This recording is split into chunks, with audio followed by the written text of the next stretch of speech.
Halo, selamat pagi. Ketemu lagi sama saya Bunda Prima dan senang sekali hari ini saya baru aja bicara dengan salah seorang guru yang sangat dedicated, guru anak saya, dan kita ngobrol banyak sekali mengenai pembelajaran online. Saya jadi terinspirasi untuk sharing tentang mengapa saya tidak setuju dengan pembelajaran online untuk anak-anak KB dan TK. Nah, beberapa waktu ini ya, report beberapa waktu ini selama 2 bulan ini banyak sekali teks yang masuk ke saya dari mama-mama maupun dari anak yang sudah cukup besar begitu, mengenai bagaimana mereka kesulitan sekali dengan belajar online gitu. Mamanya stres karena mereka harus bekerja, lalu masih harus mengajar anaknya, dan anaknya juga stres karena mereka terkungkung gitu di dalam dunia yang mereka baru mau belajar, baru mau kenal gitu. Sehingga ini menjadi menarik sekali untuk kita bicarakan. Nah, topik sekarang ini kita bicara tentang KB dan TK dulu karena ini yang menjadi spesialisasi saya. Nah, tapi banyak guru yang mengatakan bahwa anak-anak stay di kelas online saya dengan baik kok, mereka bisa ikutin dengan baik. Nah, ada beberapa hal yang bisa terjadi dan ini memerlukan discernment kita sebagai seorang guru untuk memeriksanya. Yang pertama, anak-anak bisa jadi sudah ketergantungan sebelumnya dengan gadget gitu, sehingga menatap layar itu bukan jadi masalah buat mereka. Tetapi banyak anak yang belum tersentuh sama gadget, dan sayang sekali bertahun-tahun kami campaign tentang no gadget untuk anak-anak usia dini, tetapi ini semua seperti membalikkan begitu ya. Jadi kita mesti discern anak-anak ini bisa stay karena apa gitu.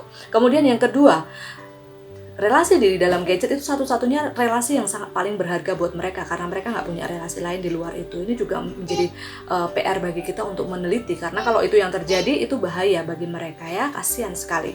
Dan yang ketiga adalah ada paksaan gitu, ada paksaan dan tuntutan dari orang tua yang membuat anak-anak mau tidak mau mereka stay di depan layar, dan hanya sedikit sekali porsi anak-anak yang memang mereka belajar di depan layar karena mereka taat, aware, dan punya direct sense of learning gitu ya, untuk belajar pada saat itu dengan cara itu. Nah, yang ini itu jarang karena normally anak early childhood itu bukan pada level ini begitu. Jadi hal ini perlu menjadi discernment bagi guru-guru TK untuk kita memeriksa ada apa di balik anak-anakku yang bisa stay ini, dan ada apa di balik anak-anakku yang stres dan tidak bisa stay di depan layar untuk pembelajaran online.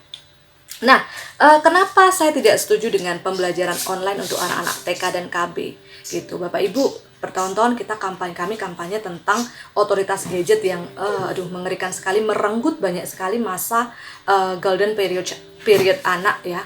Karena begini, kalau televisi, media non interaktif ya, itu tidak punya pelajaran kepada anak bahwa anak punya otoritas gitu. Tetapi kalau gadget bisa dia pegang, bisa dia touch, bisa dia sentuh, bisa dia ganti, bisa dia bolak-balik sedemikian rupa, itu mengajarkan pada anak sense of authority. Padahal usia dini adalah usia di mana anak-anak belum belajar tentang otoritas dirinya. Justru sebaliknya, dia harus belajar submit to the authority. Dan ini seperti membalik paradigma begitu ya. Dan bagi anak ini sangat membingungkan gitu. Kenapa kami selalu kampanye ya bahwa gadget hanya boleh diperkenankan ketika anak itu sudah masuk kelas besar, bukan TK besar tapi kelas besar 4, 5, 6 itu baru komputer malah gitu ya. Karena ini otoritas gadget ini punya invisible power untuk membuat anak punya otoritas atas dirinya sendiri pada masa yang belum waktunya, dan itu bahaya buat anak-anak kita. Kemudian yang kedua, pada masa golden age ini yang diperlukan anak kita sebenarnya adalah berinteraksi dan bersosialisasi semakin banyak dengan orang dewasa. Dengan teman sebayanya, yes, tapi lebih banyak dengan orang dewasa. Kenapa? Supaya mereka mengerti apa itu arti dicintai, apa itu arti dipahami, apa artinya bahwa mereka valuable dan sebagainya gitu. Lalu mereka menerapkannya dengan teman mereka, sedikit teman mereka gitu, teman sebaya mereka. So, interaksi ini nggak boleh hilang hanya karena pandemi. Siapa yang bisa melakukannya? Orang tua gitu. Guru nggak bisa melakukannya karena jarak jauh, orang tua bisa.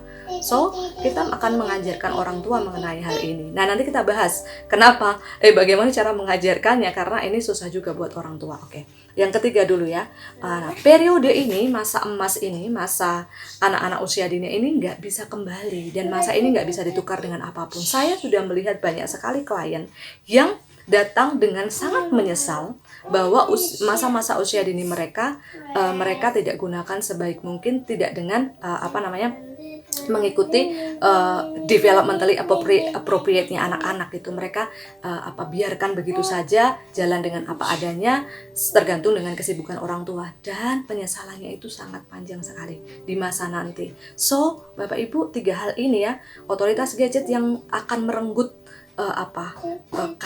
pembentukan karakter anak, kemudian kedua, masa-masa anak belajar interaksi sosial yang akan hilang, dan ketiga, bahwa periode ini tidak akan kembali, mesti menjadi pemikiran utama kita ya, bagaimana mendesain pembelajaran untuk mereka saat-saat ini. Nah, what's my 2 cents? Apa yang saya bisa kasih ide gitu. Nah, saya ada pembelajaran yang baik sekali dari guru anak saya ya. Dia membuat pembelajaran itu fleksibel ya, sebenarnya online tapi di offline kan, jadi kita bisa aksesnya kapan aja begitu, di waktu-waktu kapan aja. Nah, ini memberi ruang bagi orang tua yang sangat sibuk sekali di bekerja atau supaya dia bisa atur daily routine. Suatu saat kita akan bicara ya topik mengenai bagaimana membuat daily routine untuk menjaga anak-anak tetap konsisten di rumah ya. Nah, daily routine-nya kita bisa atur, waktu ini nih aku akan sediakan sekian waktu untuk bisa bersama dengan anakku untuk mendampingi dia, dan seterusnya. Pembelajarannya bisa dibuat offline gitu. Kemudian kedua, kirimkan aktivitas-aktivitas yang bermakna. Waktu yang kita bisa pakai untuk pembelajaran online, kita pakai untuk membuat aktivitas-aktivitas, kirimkan ke rumah anak-anak masing-masing begitu. Atau bisa diambil dalam satu periode di sekolah, kemudian bisa disimpan di rumah untuk dilakukan sesuai dengan jadwalnya. Guru hanya memberi panduan aja, hari ini apa, dan seterusnya. Ketiga, being a shepherd and counselor for the children and family gitu.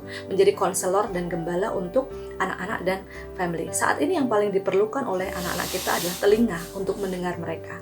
Pembelajaran online yang bersama-sama itu tidak memberi ruang untuk anak-anak didengar. Justru itu akan menjadi sulit bagi anak-anak. Sudah mereka sulit di rumah, di dalam layar mereka sulit juga didengar, mau mengungkapkan sulit karena semuanya mau bicara. Itu kasihan sekali. So, telepon mereka satu-satu, video call dengan mereka satu-satu, telepon dengan orang tuanya dengan appointment tertentu ya, supaya tidak mengganggu juga. Menjadi telinga untuk mendengar mereka dan memberikan support dengan teknik-teknik yang mungkin suatu saat saya bisa sharingkan juga, teknik apa sebenarnya untuk bisa mendengar dan mengkonseling anak di masa-masa seperti ini. So, itulah my 2 cents rekan-rekan semuanya, karena di hari-hari banyak mendengar sekali stres ya dari orang tua dan juga anak-anak yang harus dengan belajar online. So, ini dulu untuk anak-anak KB dan TK, semoga bisa menjadi insight. Terima kasih, God bless you.